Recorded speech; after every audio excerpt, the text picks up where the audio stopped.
All right. Welcome to the Wooed and Pursued Experience, an online summit for women calling in and creating epic partnership. I'm Fiora Mensch, your host, as well as the founder of Truly Chosen, a conscious dating and relationship coaching company. And today I am talking to Isis Lior about going from self-consciousness to passion. Welcome, Isis. Hello. Happy to be So here. Go ahead. I just said happy to be here. I'm so happy you're here. I discovered Isis through the internet. An article that she had written. She publishes articles on Facebook, as I'm sure other platforms, that are I would say like provocative in one of the best ways possible. And there were things that really resonated with me on a molecular level. There were things that really resonated for me based on like my tantric lineage of learning. And your work resonates really strongly with people, and it also can get some really intense pushback. And I was like, as I was getting ready for this interview, I was like, Isis's content is polarizing. Ha ha ha, pun intended. Because one of the things that she's a genius at is like the artistry of polarity and the artistry of helping people learn how to like walk the path of creating fulfilling intimacy, which includes polarity, which includes generous loving.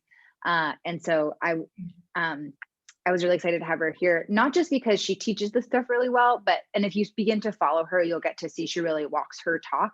And I assess her as somebody that very much is in the arena, as like Brene Brown and Theodore Roosevelt talk about, where you are doing the work. You are giving yourself permission to like mess up and learn and excavate and harvest and evolve, and you really go forward. And I think in doing so, permission so much humanity for your audience and your clients. And so I was really excited to have you come here. Also, as a woman who had really embraced the identity of like independent, strong, I don't need anything. Let me make myself so easy to love because I won't ask anything of anyone else. And then you really found such a deep, tender, multidimensional next chapter of like what came beyond that identity that we get to dive into during our talk today.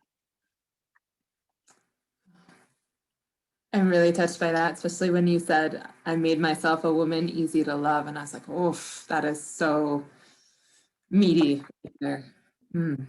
Yeah. And I think like one of the gifts of second wave feminism, right, is that we've liberated ourselves in a lot of tactical ways. And one of the things that I wouldn't say that we've lost, because I don't know if we ever had it, but that we're still yearning for is the intimacy and love that comes beyond equality, that like comes from the soil of equality.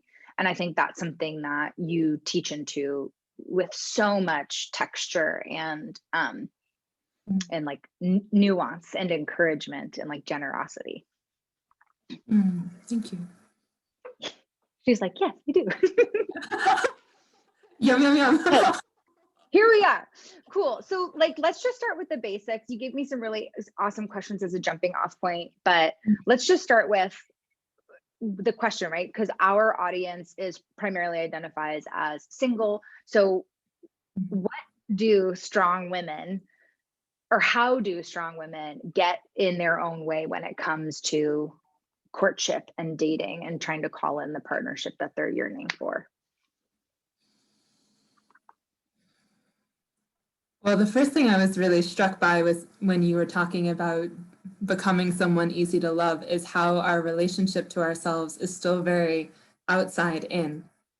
That even if we may be second wave feminists, we're still seeing ourselves as an object or a thing or something to attract, as opposed to really being inside our experience of beauty, our experience of being a person instead of a thing. And I feel like what I've seen with strong women is that there is this real tenderness, this real place of vulnerability that, you know, when we stop projecting out, when we stop thinking about how we're going to appear and we go inside, it's so raw that we build all of these defenses around it. Mm-hmm. And we start to test the people that we want to date, to see if they're going to stay there, to see if they're going to be strong enough, to see if they're going to be able to weather our chaos, our storm. And we compete with them in this masculine energy. Mm-hmm. If somebody is identified with a masculine, regardless of their gender, if they're identified with this kind of yang, with this fiery, you know, directionality, they're not going to be attracted to someone who is pushing from here. They're going to be attracted to that deep, tender, raw, sensitive, alive place. And we're putting all our trolls out first to test them, which to some degree, you know, a lot of people will hang in with, because I think that men especially are used to being tested. But at some point, there's just no attraction, there's no fizzle. And similarly to when we put on our mask, you know, like we can be anything we want on social media. We can become ideas of ourselves in the same way we can up in so much makeup that we don't even recognize ourselves in the mirror anymore. But if somebody falls in love with that, we still feel intensely missed. We still feel intensely lonely.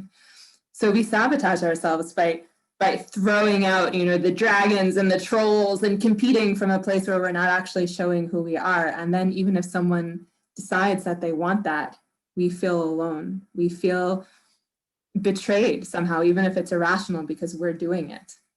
Right? Like, how could you accept this version of me and want this? And then usually the person who is attracted to this intense masculine, like, I'm going to compete with you, is somebody who's more in a feminine energy.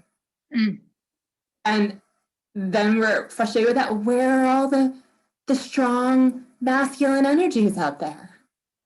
Well, you are the strongest masculine energy in the room. So that would be you. Right, so we get that script that's happening all the time of like, well, why can't this person be more masculine than me? As we compete with them, as we test them. And then we find them constantly disappointing. So it feeds this script we have internally of we can't trust, we can't surrender, we can't let go, nobody will ever see us, nobody will ever meet us. And yet we're creating the whole thing because we are so deeply scared that if we show up in our rawness, if we show up with the authenticity of who we are, if we show up with the fear of like, maybe we're not going to be lovable, that won't be enough, that somebody wouldn't want that. But in reality, that tenderness is the lighthouse that's going to attract the energy that will complement it. Mm-hmm. And we start out like with a gunfight, we're never going to find the love that we long for. Yeah. So as humans, right, we love to put ourselves in boxes. And the experience you're talking about, I know so into, like, I've walked it. I remember the moment when I realized I was like walking through the world in this, you know, masculine armor. And I was like, also when someone told me that like my core energetic was feminine and I just like cried for 4 hours, I was like, no, I don't want to be, because it felt so unsafe. Yeah. But then I took myself from that rigidity, right? That unconscious rigidity into a new conscious rigidity and was like, oh, I have to be more feminine. I have to be more feminine. I have to be more feminine. Can you speak a little bit to maybe like how to mitigate putting yourself in from like one box into the next box, something that's more gentle, more compassionate, more human? Yeah.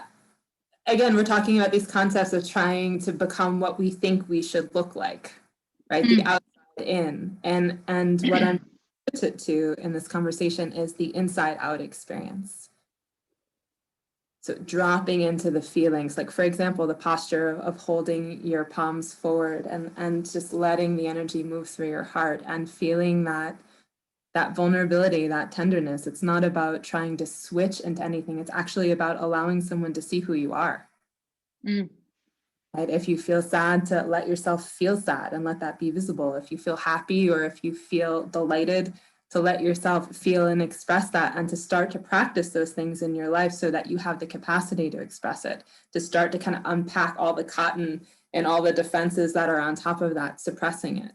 It's basically allowing yourself to feel and become what you are. And if your essence is naturally more feminine than masculine, because of course we're both, that's what's going to come out. Right? So whether I'm working with men or somebody more identified with masculine, helping them come into that, or working with somebody to help them come more into the feminine, it's all about becoming who you are, not trying to fit another script. The minute that you have an outside in perspective of like, I should be this, or this is what's going to be lovable, or, you know, like, this is what's safe, you are disassociated from yourself in a way that you're never going to feel loved. Even if you match that script perfectly and somebody falls in love with it, you are still going to feel alone. You're still going to feel disappointed. Right? So there really is no way around being and showing yourself and doing it scared. Mm. Mm. Another question that came up that maybe you kind of already answered, but I think it would benefit me and our viewers to hear it out loud, which is the testing. I always think of it as like testing the right. Feminine is known for testing. Yeah, right. But I think sometimes it can get a bad rap, and then sometimes I'm like, and she's also testing, like, is this bridge going to collapse when I put cars on it? Right. And there's like a very real function. And like, is this sturdy? Is this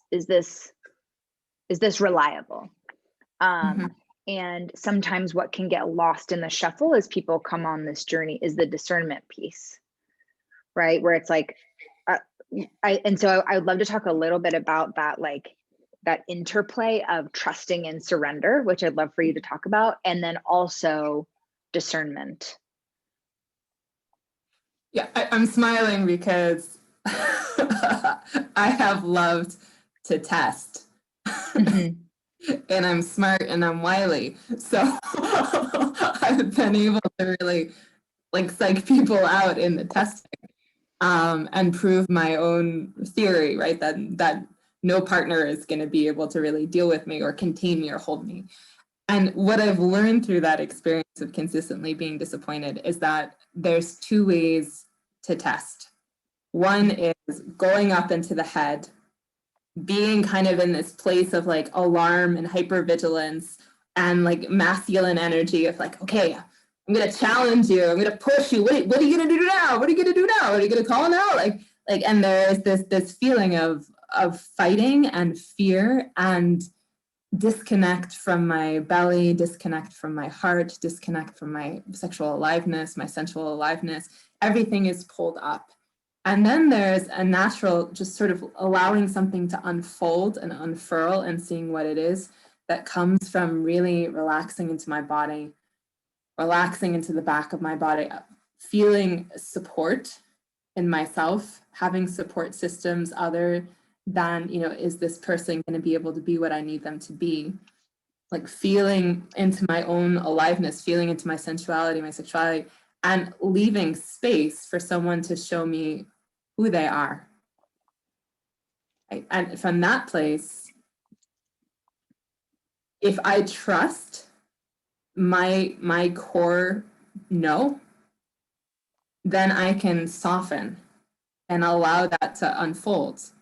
It's when I don't trust that if somebody does something I don't like or somebody responds in a way that's a clear no, that I go into this place of fighting and testing. So for me, it's a lot about creating safety in myself, in my body, in my life, so that I'm not taking such a risk in getting to explore someone. And I'm just giving space for them to to show me what they are. I'm deciding if I want to say yes or no to that. So I think that as women, we've really experienced a lot of lack of safety. And we've also experienced this place of like, our safety is in controlling, in this case, the man. And I'm not going to say the masculine because it feels specific to men. Right? Like, if I wear this, how is the man going to respond? My safety is based on their reaction, not on how I'm feeling in myself. And so we've learned to test and to manipulate to try and like find our safety outside of ourselves. But there is a different way to hold that, which is really like knowing where our boundaries are and being so secure in that, we're not taking that same risk. And feeling connected and whole in ourselves and feeling like our whole life doesn't depend on this one person's reaction or if they call us or they don't call us. Like, so we get to play. And the feeling of play is so different than the feeling of like, oh God, you know, what if they drop us? What if they reject us? Like, what if they're not the person we're hoping they're going to be? Like, it takes the charge out of it. Mm-hmm. Does that answer your question? Yeah, totally. It's basically its discernment is self-generated given like how intimately and honest you are within self. Well, it's also cultivating strong and healthy boundaries. I think most of us have had the experience of having our boundaries trespassed. You know, just even the feeling of like, if I wear this dress that makes me feel sexy and alive and I walk through a crowd, is someone gonna like touch my ass or grab my breast? And this feeling of like being on guard and like having to kind of be in this place of hypervigilance. So shifting into a place where we're able to kind of repair and do the emotional work and the, you know, the therapeutic work to get back to a place of like, first of all, I'm radiating, like, here's where my edges are so that I don't have to be up here defending them in case someone trespasses them. So for example, if you've had a history of sexual abuse growing up, there's a way that your boundaries have been seriously trespassed and you're kind of holding an energetic imprint where it's more likely to happen again because we're animals at the end of the day, and predators can smell like, okay, here's a person who hasn't had the opportunity to develop a healthy boundary. So we can either be watching out for that because we know that we've been wounded in a specific way. And just like animals running as a herd, the one that's wounded is going to be picked off by the lion. Or we can do what we need to do to heal, so we're less likely to be in danger, and to know that if somebody does something that's over our edge again, that we have the instinct there intact now that's just going to say no verbally and no energetically. Yeah. Okay. Yes. I love everything you're saying. I love it because I think especially for our audience, which is by and large like self-made women, we have created safety through achievement and success and these external things, and there can be this real, like you mentioned the word tender, this very tender fear of going into this less structured, less armored place, and it can be really, really scary. And so I think you just saying like there's that we can create safety around that to go into the places that we most want to inhabit. I think is such a like, it's like a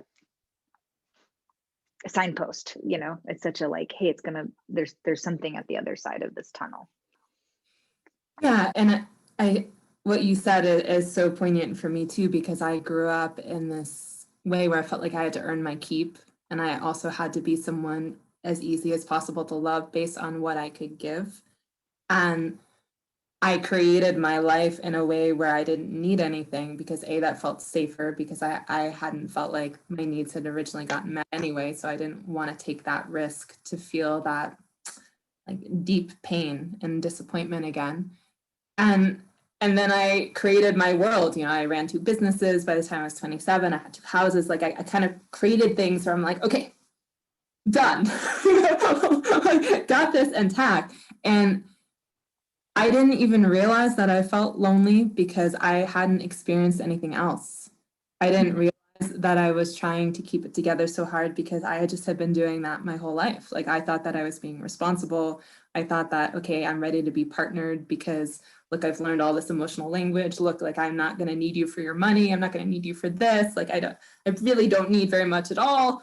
Look at me, I'm super shiny.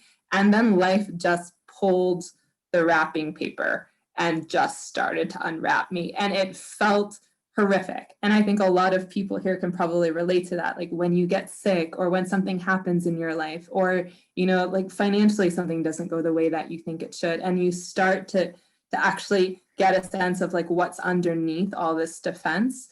And my first reaction to that was like, life, why are you doing this to me? Like, why are you betraying me this way? How could you, like, I've worked so hard to get all of this in place.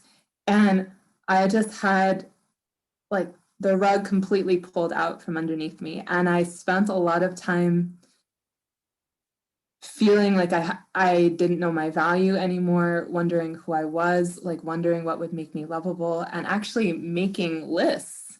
Like, here are all the things, my accomplishments that I thought were check marks.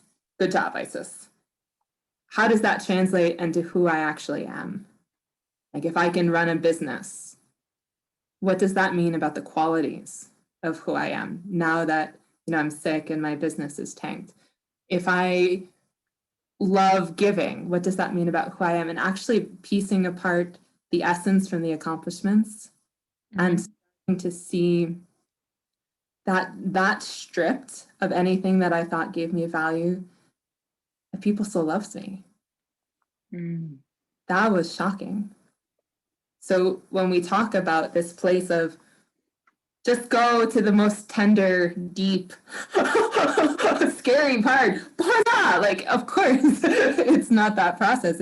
It's this kind of slow pull, this place of, okay, I've cried maybe for the first time. How is that person responding? How do I feel? Like it's slowly coming out, and also understanding that what we experience when we're young is not our responsibility at all, but what we're recreating and then feeling like we're not finding the partnership that we want or the relationship we want is something that can be changed based on how much of ourselves we choose to show and how safe we feel in our own boundaries. So, there's something really liberating in the language you're using, because I feel like I've been like maybe breaking up with new ageism lately because there can be so much of this like take 100% accountability, and like even just what you said where it's like it's like we didn't manifest what happened to us when we were children.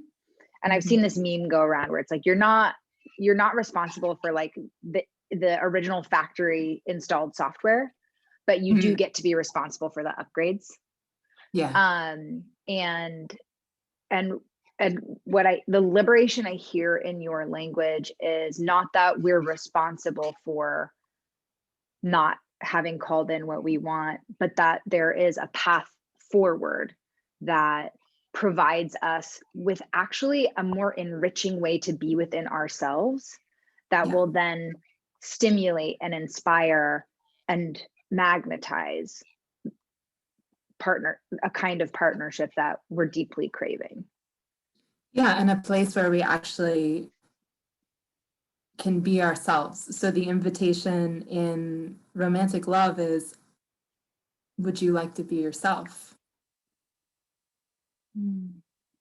Not I hear do this, be this, fix this, da da da da da da da. It is a very gentle and profound invitation.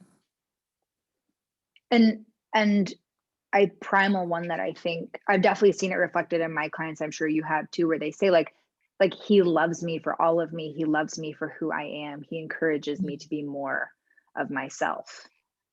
And then like the strategy that we can hook into is one of performance versus inhabiting of self. Right, which is the strategy that keeps us feeling alone and disappointed and kind kind of replaying Groundhog's Day of the person I want isn't out there. Well, the person you want isn't out there because you're in a room full of color and you're programmed to see blue. And so you automatically pick out the things that are blue. And if I ask you what's the primary color in the room, you're going to say blue.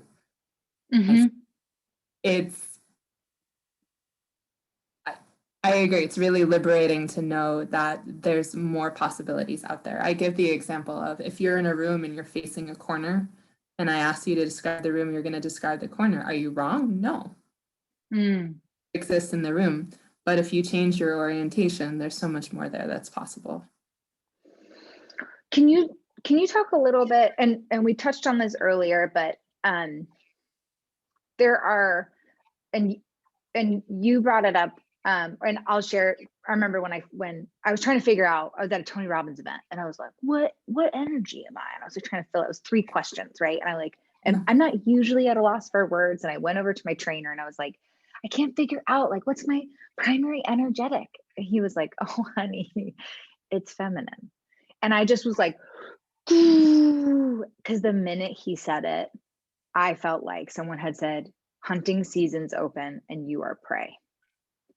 And it was so, because I had I'm getting even a little emotional. Yeah. Because I had connotations of feminine was the reason that, yeah. I had like unconsciously ascribed my vulnerability to my feminine energy, and that it was weak and it was chaotic and that it had invited some of the things that had happened to me.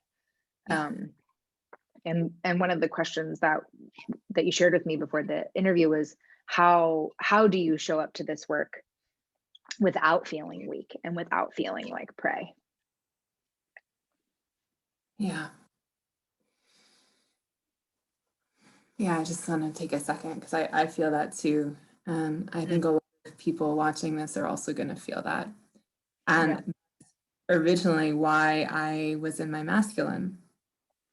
I wanted to feel safe. I wanted to feel viable, like I could compete in this very masculine world. I grew up a half hour from New York City. And the idea of being vulnerable, like, also felt like I would just be run over, that I would be abused again, that life would be unsafe. And I really had to see it for myself that when I dropped into my sexual sensual aliveness, when I unpacked my emotion, that there was a wildness in me that had a different type of strength. For me, the safety really came in, first of all, learning how to express emotion, which was really an unraveling for me. The first time I expressed anger, I fell on the ground and I felt like I was going to be struck dead. Like I literally couldn't move. I would cry once a year watching myself from the ceiling. Like I was almost robotic. I was so in my head. These feelings would come out like bursts, which I think some people can relate to as well. Like when I just couldn't hold it in anymore and I would be somewhat disassociated from them. But as I started to learn how to let them move through me, I saw the power that they had, actually being able to inhabit my rage and to feel it in my body. I felt like one of those mama animals that you get. I'm thinking of a goose that was in my yard when I was a kid that had babies. And I got close to the goose and you could just tell, like that was as far as you were going to go, because there was a in the eyes of the goose. And then I would step like a tiny bit further, and you're like, nope, not going to mess with that. I could feel that power in myself of like, I could kill somebody if I needed to. When I cry, there is such aliveness and energy in my body. It has power. Like it moves mountains. And when I feel joy and I really feel it in my pelvis, it also has power. And I started to notice that the more I got in my body, and this is really the key, the more that I unpacked what was stuck, allowed the emotion to move, dropped into my body, the more that I would be the one that if I went to the club, the predatory men who are just sort of looking for a snack, they would be afraid of me because what I represented had real power. if Your somebody, power would repel. yeah. And I even had the experience of, I didn't realize my dress was see-through. It was a red polka dot dress, and I was in the middle of the jungle in Costa Rica, and I was walking alone during a monsoon. So it was even wet in a see-through dress, not wearing any knickers, but I was walking in a way where I was really in my body. I was the goose, right? Like, I'm all good unless you come a little too close, and I'm, you know, and, and I remember this truck, this truck full of workers going by and staring at me because I'm basically like naked, wrapped in red cellophane, walking through a monsoon in Costa Rica. There was no issue because I was not accessible. So, Wow. I lived in Nicaragua, so I actually know how unbelievable that response is. yeah, I also wore that dress in Nicaragua when I was in Granada, Nicaragua, and walked at night alone and didn't have a problem. So I just want to be clear, I'm not encouraging people to do these things. I was doing these tests inadvertently. Yeah. You could not see through my dress, but there's something about a woman who's fully inhabited. I think of it as, robbers going down a dark street. Which house is he going to go into? The house with all the lights off, where everything is boarded shut, or the house where the music's on and the lights are on and someone's in there dancing? So there is a safety in that fullness. And what happens when we've been traumatized is we start to kind of hide in the corners of our body, and we think we're going to find our safety there. But that's exactly the person who is going to have the problem. So a lot of our instincts, unfortunately, they don't work, and they prove our fear. And so the safety is bigness. Think of Kali, think of a volcano, think of like really stereotypically feminine, big energies. A hurricane. Right, a hurricane. Like there's been a lot of earthquakes here. You're not going to fuck with the earth in that way. Like there are powers bigger than you, and there are these ideas that a woman is so powerful, she's going to swallow you whole, even in sex. One of the reasons why we've been violated is because when we're really there, we are big and we can be very scary. But it's something we have to prove to ourselves. Like I've had big men back away from me when I'm mad, like fighters. And I'm not doing anything. I'm just looking at them. But the energy is so intense. They're like, damn. And I will say, I'm like, look, I'm not very strong. I'm not very big, but I don't hold back.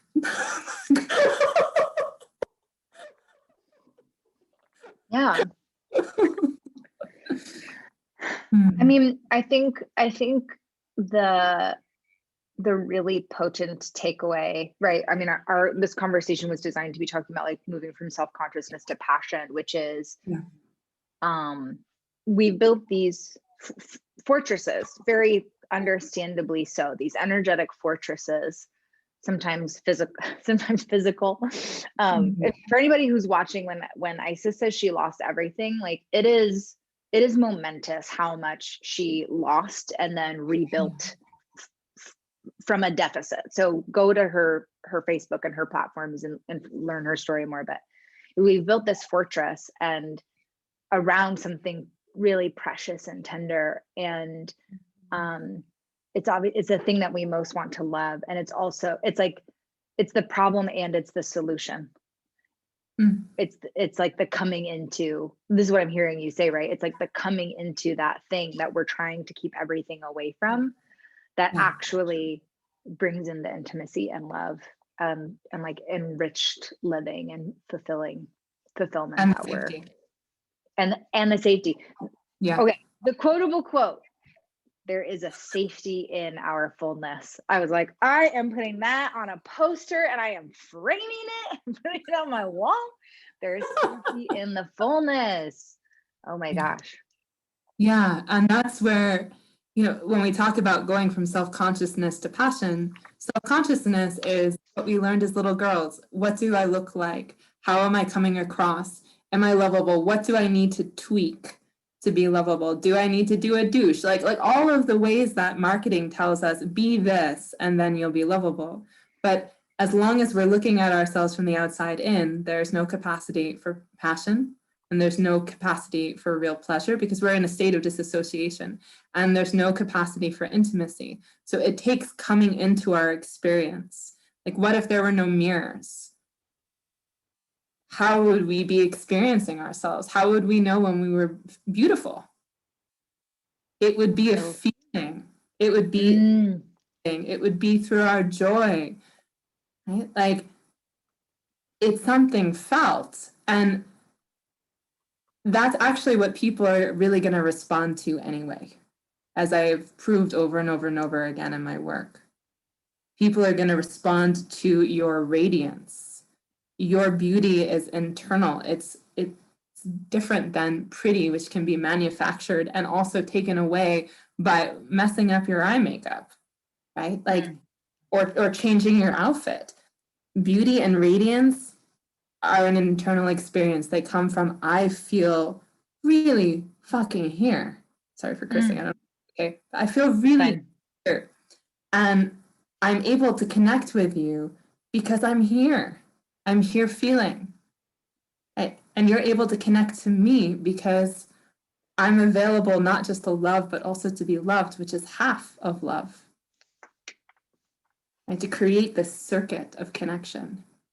That can't happen if we're outside judging ourselves, or I'm trying to be more feminine, or I'm trying to be more masculine, or like, are you going to like me? Or let me test you. Like, are you going to call me? Like, oh, you're just, we have to come back to like, this is how I feel right now. I feel scared. I feel hopeful. I feel like a contraction in my abdomen. I feel an openness in my chest, like the inside out. Okay.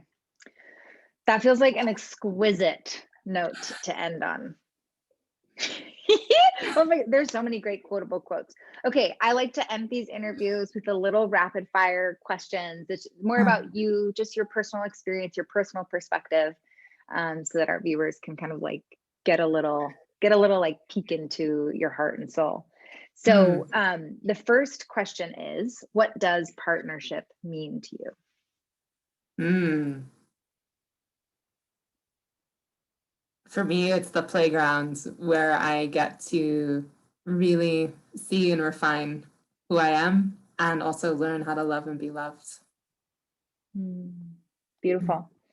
What is your primary love language, and what does it do for you when someone loves you in that way?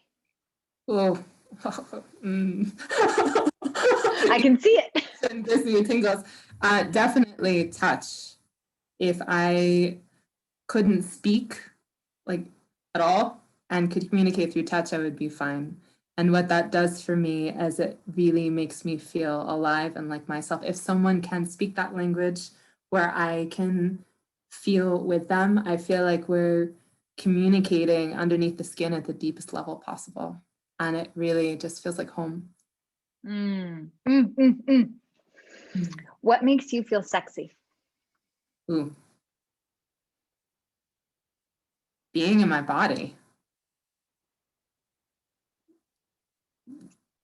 That's it. I mean, there's a lot of things I can do to add to that, but being in my body, even if I feel shitty in my body, if I'm in my body, like there's still pleasure there somewhere. Like I can hold one experience at the same time. I could be like, oh, my stomach hurts, but like, ooh, there's juiciness in my pelvis. Yeah. Like, eating this really, Yeah, I feel that. What's a recent moment of intimacy that surprised you or that you learned from? Ooh.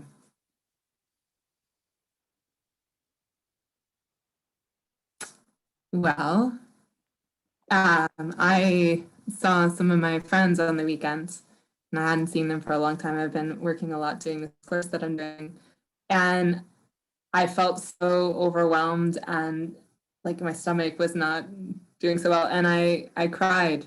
I got there and I just cried, and my friend held me, and I felt so cared for in a very Spanish way. Like the woman at the table held me, and the men were sort of like uncomfortable, but they were sweet to me in terms of making sure I had everything I needed. And I'm on a limited diet right now, so like making sure that I had the right food choices, and I felt really held. And it was a reminder to me that even if someone doesn't show you in the way that you're expecting that they love you, there's a million ways to show love. I love that. What's one word, excuse me, what's one word that reflects how you're committed to showing up in relationships this year?